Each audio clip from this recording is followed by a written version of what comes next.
امیر اہل سنت کی کون سی عادتیں ہیں جو آپ کو بہت اچھی لگتی ہیں؟ بنیادی بات آپ کی سیرت کی یہ بھی ہے کہ آپ نے اپنی غذا کو بڑا ہی پاکیزہ، حلال و طیب رکھا ہے. اور یہ غذا کا جو حلال، طیب اور پاکیزہ ہونا جو ہے نا، یہ بندے کو مستجاب و دعوت بناتا ہے، جیسے کہ حدیثوں سے بھی ثابت ہے.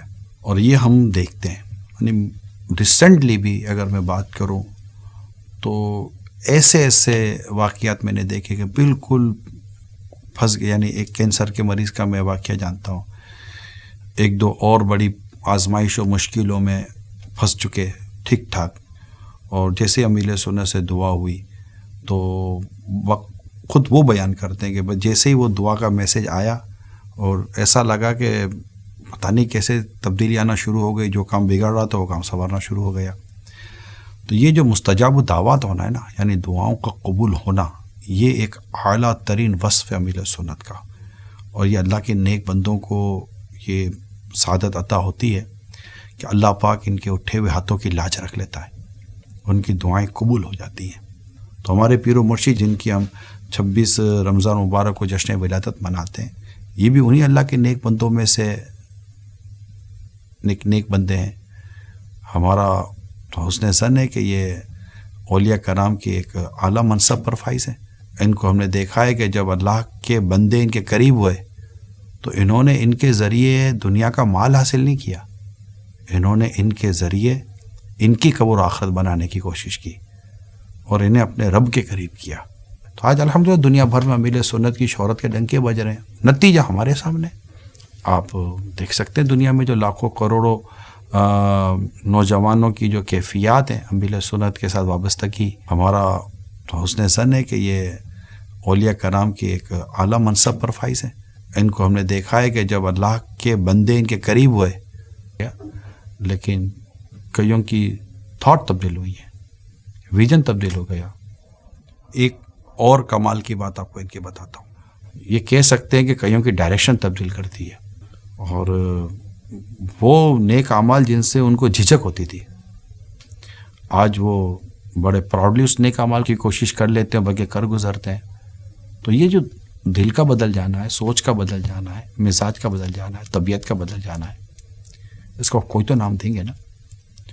تو یہ خصوصیت ہے ہمارے امیر اہل سنت کی کہ اللہ پاک نے ان کو یہ مقام مرتبہ دیا ہے کہ دنیا میں ایک بڑی تعداد ہے جو ان سے محبت کرتی ہے اور ان کو پسند کرتی ہے، اور ان کے نظریات کو اور ان کی باتوں کو اور ان کی سمپل گفتگو کو بہت پسند کیا جاتا ہے. میں یو کے میں تھا، ایک بڑے بزرگ ملے، شاید میرپور کے تھے، پاکستان کے، تو میرپور کشمیر وہاں کے تھے. تو انہوں نے بڑی پیاری بات کی. میں آئی تھنک کہ ان کی عمر 70+ ہو کی شاید، جو مجھے ملے تھے. تو کب یہ بابا جی جو ہے نا امیر سنت کے لیے کہہ رہے تھے، یہ جو بابا جی ہے نا بڑا کمال کا آدمی ہے. ہمیں یہ بات بڑی سادگی کے ساتھ سمجھا دیتے ہیں اور بڑا آسان کر کے سمجھاتے ہیں، ہم جیسے بوڑھوں کو بات سمجھ میں آ جاتی ہے. یہ چھوٹی بات نہیں تھی، بہت بڑی بات تھی. اور جب یہ بات آپ میری سنیں گے تو شاید اس عمر کے کئی لوگ کہیں گے وہ بابا جی صحیح کہہ رہا تھا. جی ہاں، ایسا ہی ہے.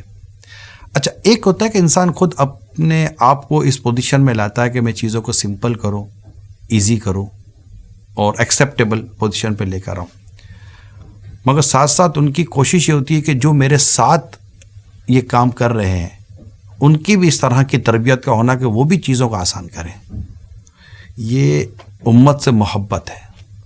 میری بات یاد رکھیے گا، رسول پاک صلی اللہ علیہ وآلہ وسلم سے جس قدر محبت ہوگی نا، اسی قدر آپ کی پیاری امت سے محبت ہوگی. یہ یاد رکھیے، پرنسپل ہے.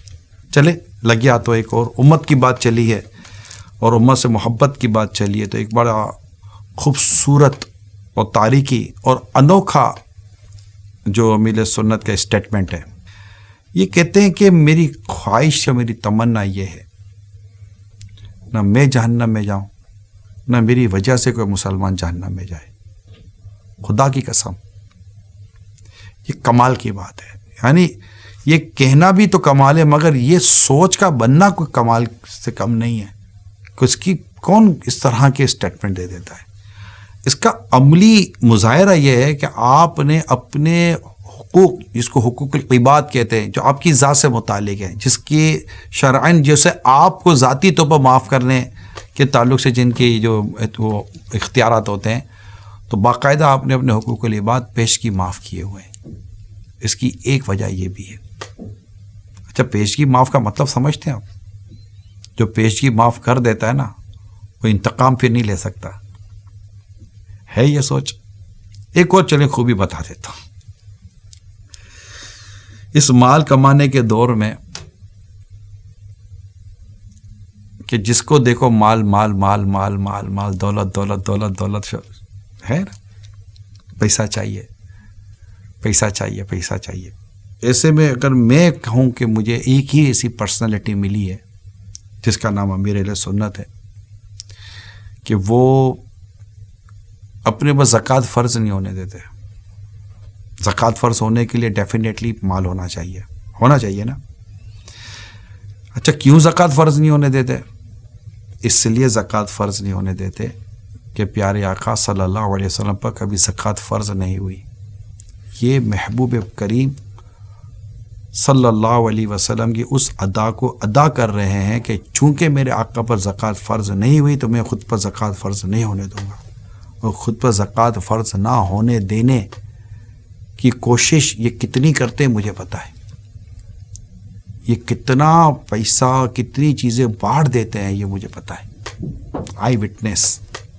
یعنی لوگ مالدار بننے کی جستجو میں دن رات ایک کر رہے ہیں. جس کا ہداؤ لگ گیا وہ بن گیا، جو نہیں بن سکا اس نے بھی کوشش نہیں کی. ایسا نہیں ہے الا ماشاء اللہ، مگر یہ کرتے ہی نہیں ہے کوشش. ان کو میں یہ کہہ سکتا ہوں کہ مال کی طلب نہیں ہے. یہ میں کہہ سکتا ہوں، بالکل کہہ سکتا ہوں. انہوں مال کی طلب نہیں ہے. اینڈ میری نظر میں اب تک ہی is one and only. There for I too much like him and I too much love him. میں بہت پیار کرتا ہوں ان سے، میں بہت محبت کرتا ہوں ان سے. اور ان کے جیسی خصوصیتیں اور ان کے جیسی خصوصیات یہ بہت کم لوگوں میں پائی جاتی ہیں. اب چونکہ میں اپنی بات کروں گا تو میرا جن سے رابطہ واسطہ رہا ہے، اس لیے میں کہتا ہوں کہ ون اینڈ اونلی. ورنہ میں یہ نہیں کہہ سکتا کہ ان کے علاوہ کوئی اور نہیں ہے. اللہ پاک ہم سب کو امیر سنت کی کامل محبت عطا فرمائے.